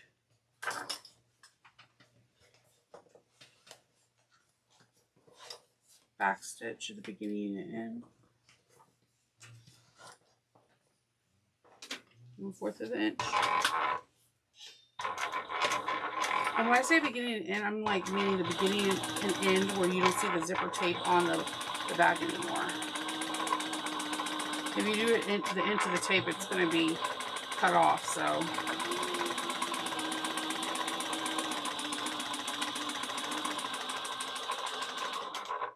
Okay, we have that. trim threads, and then we're going to press this upwards. We're going to top stitch at 1/8 of an inch. As soon as I can trim all these threads off. I can go this way. I don't know why I'm making my life more difficult. It'll work easier this way. We're going to go 1/8 of an inch.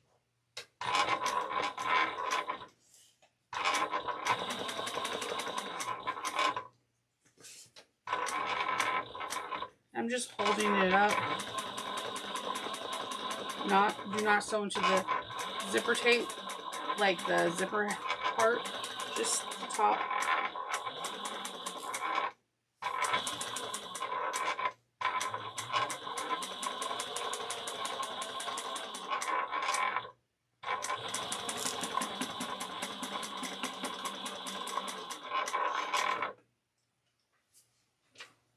Okay, cutting the tails.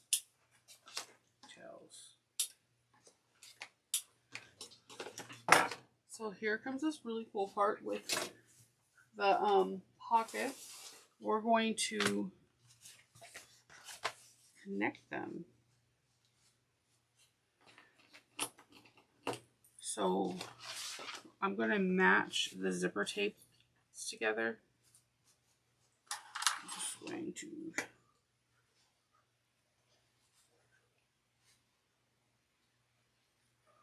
trim this right here. It was really frayed. Make sure that you put them on even. You need to install a zipper. I'm using these leaves to go with the whole fall theme of my bag.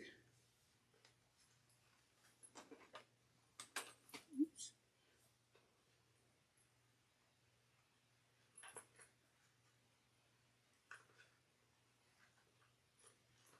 If they want to work with me, it'd be awesome. I might have to trim this one zipper tooth. It's not cooperating.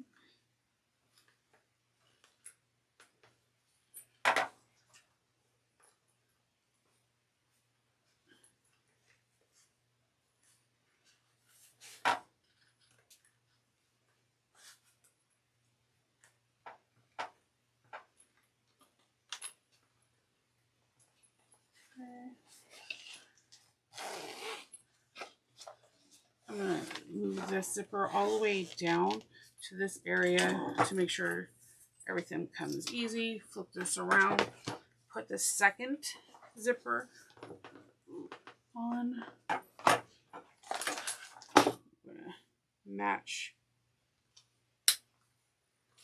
the zipper tape or it will look weird.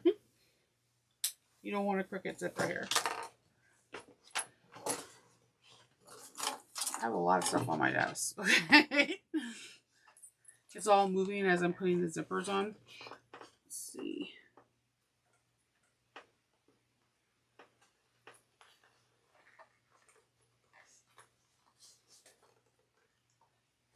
I usually just like I stick to one pull when I do a nice like bag, but these little, I guess they're maple leaves. I was like, this is super cute.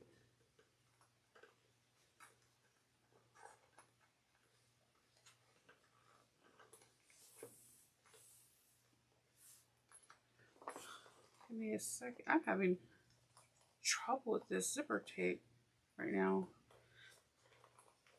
It is fraying, so I'm gonna melt it a little bit and hopefully that will stop it. Oh yeah, it's a lot better. I hate when it gets like really frayed or fuzzy. It can be really hard to put on the zipper. Push it down till I hear a click and then I zip it up. But it was a little...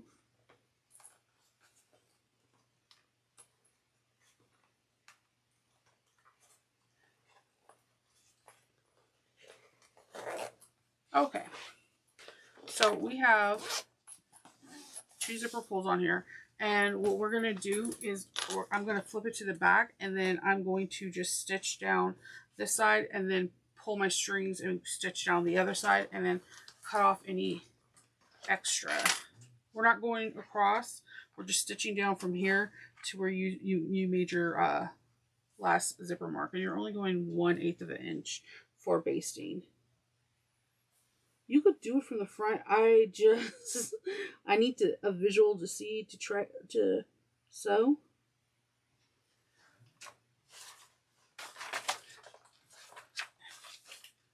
So let's start this 1/8 of an inch.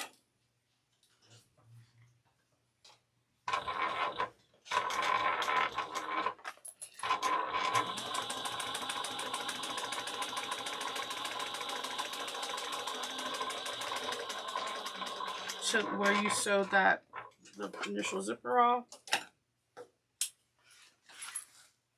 And I'm just going to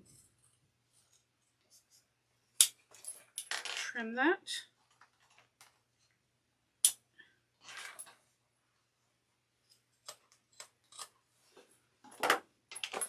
See, nice and round on one side, and we're going to do this side. Oh, I ran out of bobbin, and we're almost done with pack 2, so that's pretty good.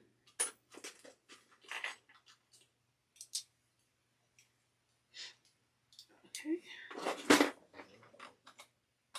I mean, there's a lot of stitching in this, and then if you messed up like I did 2 times and you had to rip out the zipper, that's extra, thread. So 1 bobbin hopefully can get you through the first pack and the second.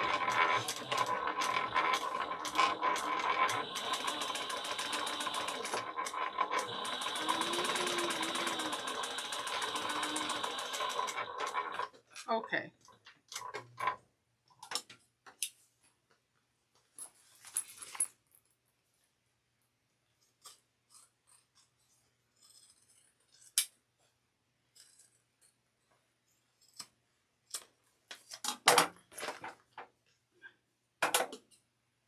This is so pretty. Okay, so this is your zipper pocket. For this, you can have this as your zipper pocket, or you're going to unzip it and you can have it as your luggage. So once we based all this down, we're going to put a few rivets in this, and the optional hole that I pre-did is step 78, where you have it above, right underneath the stitch length, and you leave the holes open on the top so we can do it later. But we're going to put rivets on this side. It's going to be off of the handle 1.5 inches away and 3 inches down. So let me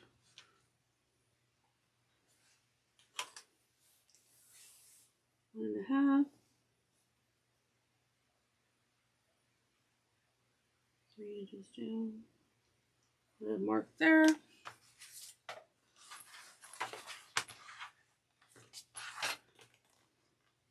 Three inches down, 1.5, and then we're just going to punch those holes and put rivets in them.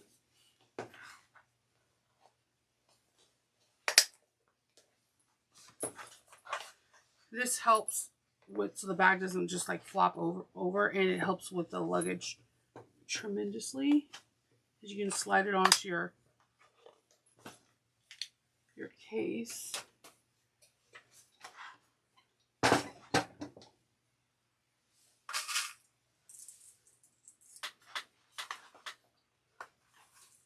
So we're going to put rivets in this, and then put on the cell phone pocket, and you will be done, done, done.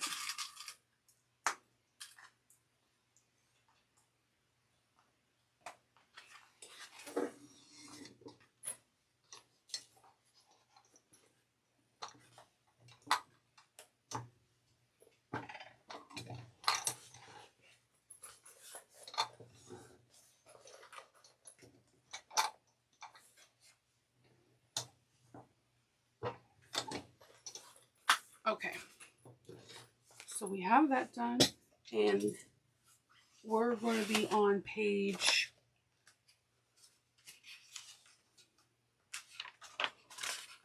31, and we're going to take the we're going to put right sides of the, I'm just going to tuck this little handle out of the way.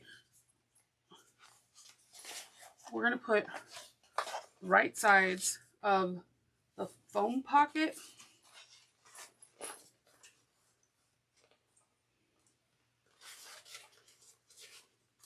it's going to be kind of awkward because you have handles there, but you can make it work. Just put a lot of clips and take your time.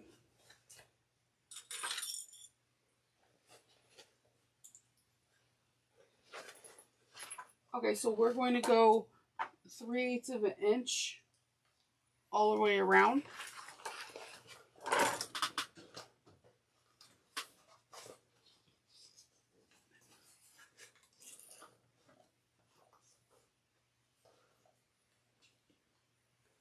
If I can grab my threads, that would be amazing.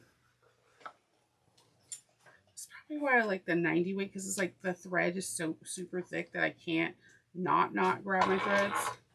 Make sure you backstitch.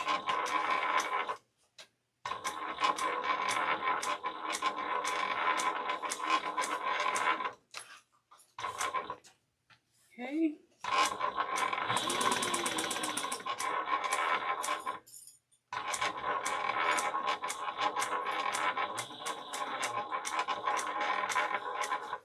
I'm just going to following the grid and backstitching.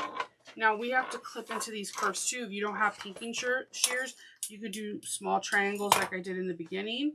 If you have pinking shears, it might be beneficial to use them right now because it is a nice curve, and you just want to make sure it looks clean when you're top stitching.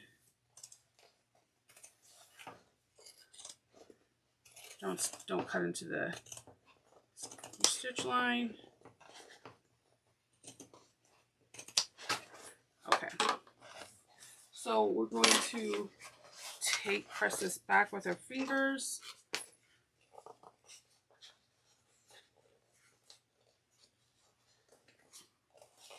I think I purposely not only picked yellow because it was bright, but when you're top stitching, you really can see it poke out, so you have to roll your fingers with a little bit more. So I feel like you don't want to see the yellow peek through, so you want to work it more. Maybe it's like a little bit of self-sabotage or teachable moment.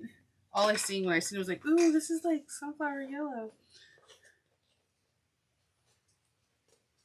Okay. We're going to top stitch at 1/8 of an inch. I'm still at 4. I don't really move my stitching that much.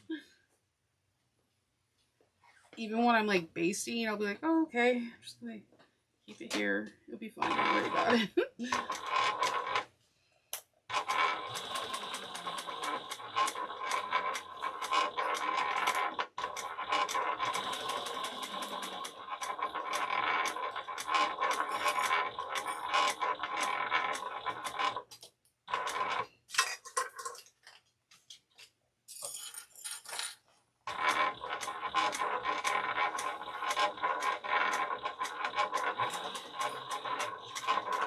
Okay.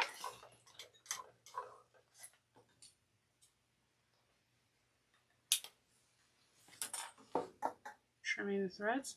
And then what we're going to do is grab our back piece, our back foam panel piece, and we are going to clip it.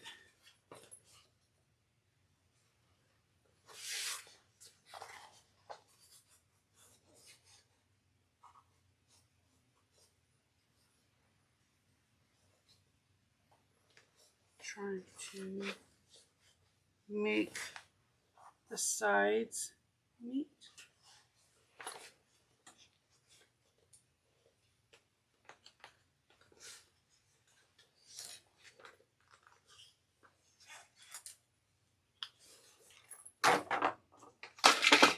Okay. Let's see. We're going to do the same thing on this side. We're going to make the sides meet.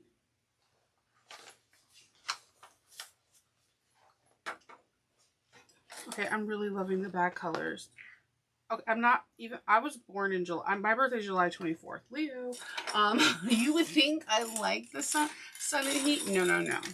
I am a fall and winter chick 100%. And I'm okay with that. I like seeing the snow. I like seeing gloomy days. The sun, I get heat rash too fast and whatever.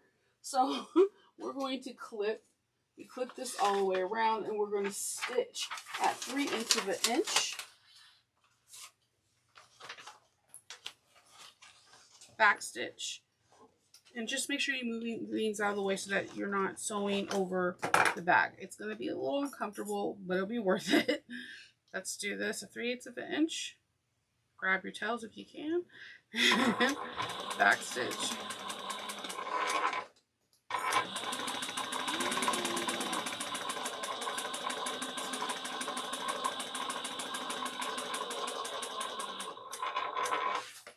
We're going to pivot across the bottom.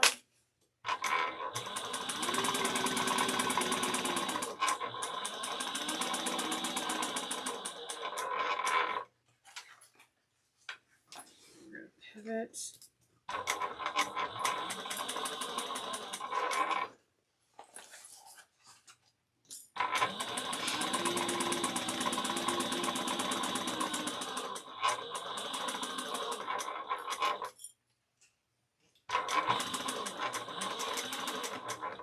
Okay.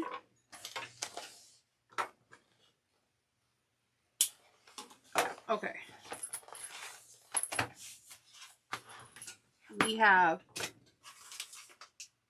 We could take this bottom portion right here that's poking out, and you can sew it down to the bottom. We have this back portion, and we have the front pocket, and that is the conclusion of the second packet. The next video will be packet 3 and packet 4, but that's all they wrote on this. I just keep knocking things down. It's just part of who I am. So we have this really cool cell phone pocket. We have this nice luggage compartment. We have a big pocket in the front. So these are looking pretty spiffy right now. And we have punched our holes for the optional rivet, not putting rivets in it, because that doesn't happen until the very last step of the bag. And we are done. So part 2 will be next on the playlist. We'll be covering packet 3 and 4. And if you have any questions, comments, or any concerns, or something that you would like me to describe better, please let me know in the comment section. I'll be more than willing to assist you. If you can like, subscribe, hit that notification bell, and share if you think the video is worthy, it would truly help me out. And I hope everybody has a good sewing day, and I'll see you in the next video. Have a good night, or good day, or morning. Bye.